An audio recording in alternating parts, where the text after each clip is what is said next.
So that is why preachers can all be preaching, but they're not preaching from the same place. Some they're speaking from the first level. Some they're speaking from the second level. Some they're speaking from the third level. And the third level is always the highest level because this is perfect truth. Think about it. I told you that remember the good soil produces 100-fold, 60-fold, and 30-fold. And I once said to you, the 30-fold harvest is bigger than the 60-fold. And then I told you 60 is bigger than 100. I said to you, because 100, this is someone outside, he's preaching every nonsense out there. So he has a lot to say.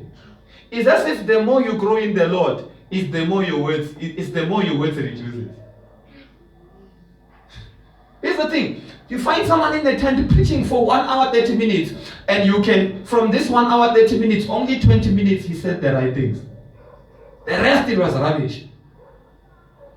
This is 100-fold. Yes, it is a harvest, but it's a harvest that is not purified. It's like a bag of rice that has not been cleansed.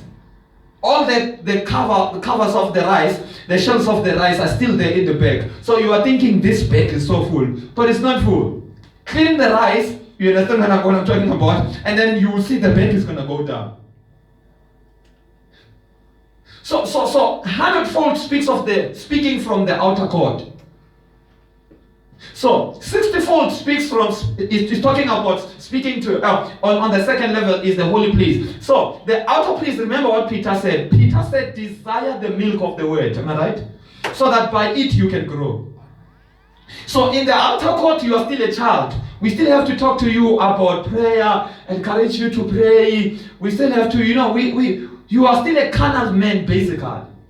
You are still in the flesh. So we address you as a man and not as a God. You are outside. So we give you milk. Utu Paul Ekorinte. When I came to you, I could not give you solid food because you were not ready for it. You are babies. He says, even now you are not ready. So Paul is saying to them, I could not speak to you from the second and the third dimension. I had to go down and speak to you as kids. But again, there's what we call the bread of the word. Little Bible, solid food belongs to those who are matured. Who by the reason of exercise, they've learned how to discern good and evil. So Mama, there's a place where now you are growing in the Lord and milk is no longer enough. When you come and I'm trying to preach milk to you, you leave the service not satisfied. It's because now you are growing. Your stomach now needs something that can stay now. You understand? You don't just need milk. Then that's when I begin to talk to you from the second, the holy place. Remember, in the holy place, what was there? In the outer court, remember what is there? It is the altar where they were making the sacrifice, the bronze altar. It speaks of the cross of Jesus Christ and his sacrifice.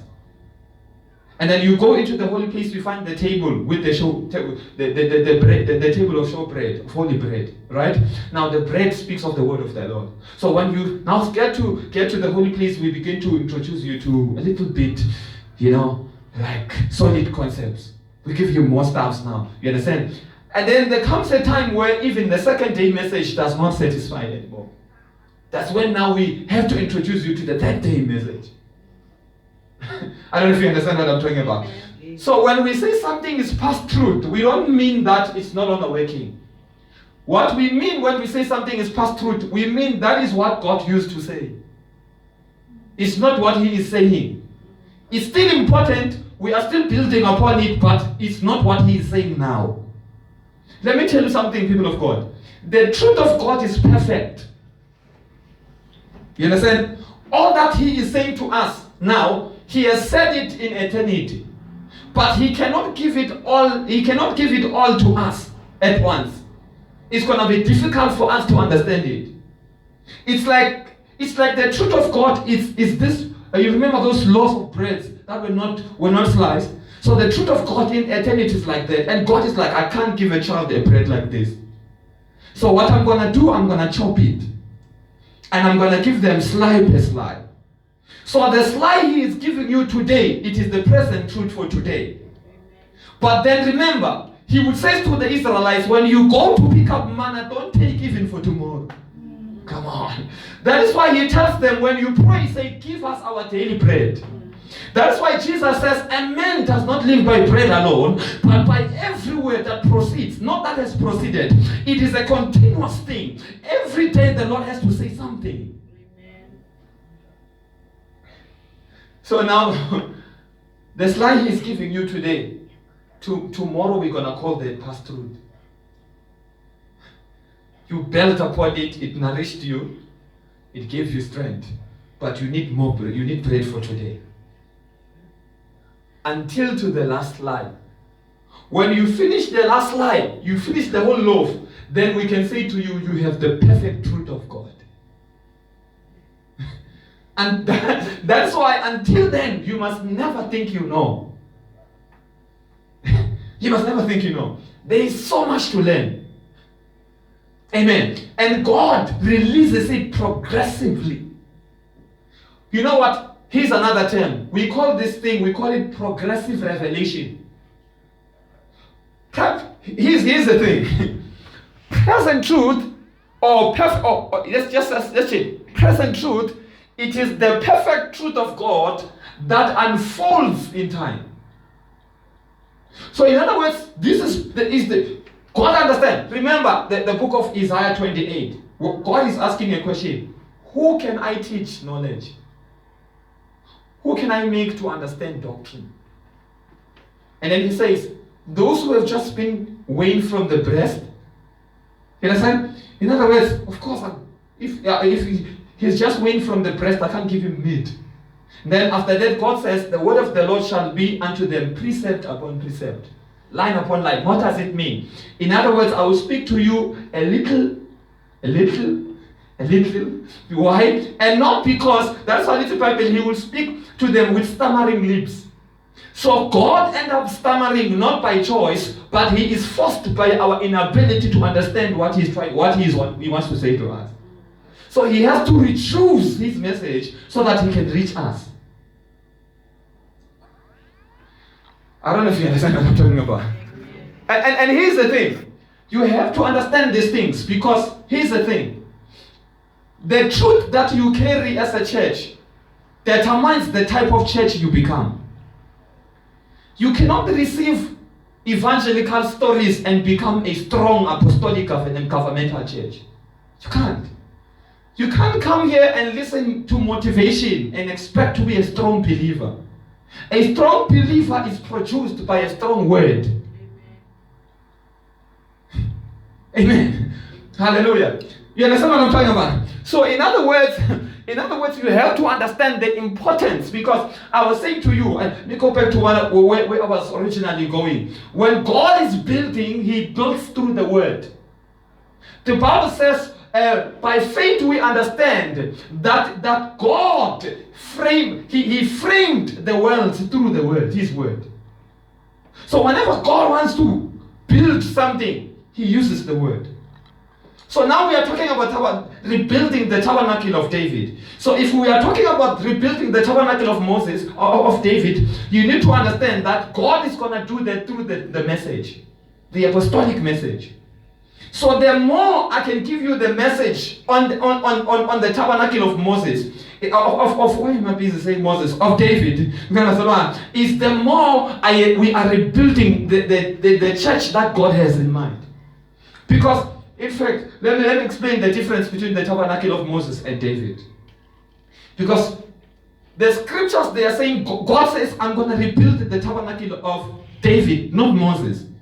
And the tabernacle of Moses, remember, it was the outer court, the holy place, the holy place and the holy of holies, right?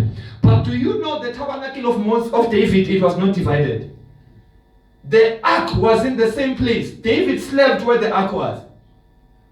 It was prophetic of a time wherein God is going to come and indwell men and become one with men. That's why when Jesus was crucified, the temple, the curtain that separated humans from the presence of God, it was torn in between. Because God approves of the tabernacle of David, not of Moses. Because the tabernacle of Moses separates men from the presence of God. And God wants to to tabernacle among us. God wants to indwell us. Amen. Amen. Amen. So in other words, when we are talking about the tabernacle of Moses, we are talking about we are not talking about visitation. We are talking about habitation. Remember, the high priest could only go one time in a year in the Holy of Holies where the glory was. But David slept with it every day. Amen. Come on. Amen. So God wants to bring us where we don't need him to visit us anymore. But where the church can become his temple, where God can come and dwell. Amen. But for us to build a church that can carry the glory, the heaviness and the weightiness of the presence and the power of the Holy Spirit, we must build according to the heavenly pattern. Because the glory does not respond to prayer, but it responds to structure. You don't pray for the glory, you build for the glory. After Solomon finished building, the glory came down. Because the glory has to find a structure upon which it can descend. Today, our churches cannot house God because they are not built the way God wants them built. Amen. Amen. They are built upon stories. They are built upon compromised messages. Amen. They are built upon messages that are designed to attract people and keep people and make people happy. The ministers of God, they don't care about what God is saying anymore. They care about, I have a big church. I don't know if you understand what I'm talking about. Amen. Do you understand? Amen. So, what we want to do, or what God wants to do with us in Hammanskraal, God wants to, through us, he wants to build a true apostolic church in the land. A governmental church. A territorial church. A church that will become a base of operation for God in the land. I don't know if you understand what I'm talking about. Amen. You understand? Amen. So because here's the thing. You remember someone came to Jesus and said, Lord, I will follow you wherever you go. He says, foxes and the birds of heaven, they have nests. Foxes, they have holes. The birds of heaven, they have nests to rest. But the Son of Man has no place to rest his head. When Jesus was making that statement, he was talking about the fact that I don't have a body to carry my head. And that body is the body of Christ. It's the same thing that God is still looking for. He's looking for a strong body that can carry his government. Because the head speaks of government. It speaks of rulership. He's looking for a strong body that can carry his government upon earth. But here's the thing. You see, in the house of God, there are vessels of brass, of silver, and of gold. You see? And even Paul says those who build, some they use wood, some they use silver, some they use different kinds of stuff. So it's not everything that is called church that can carry God.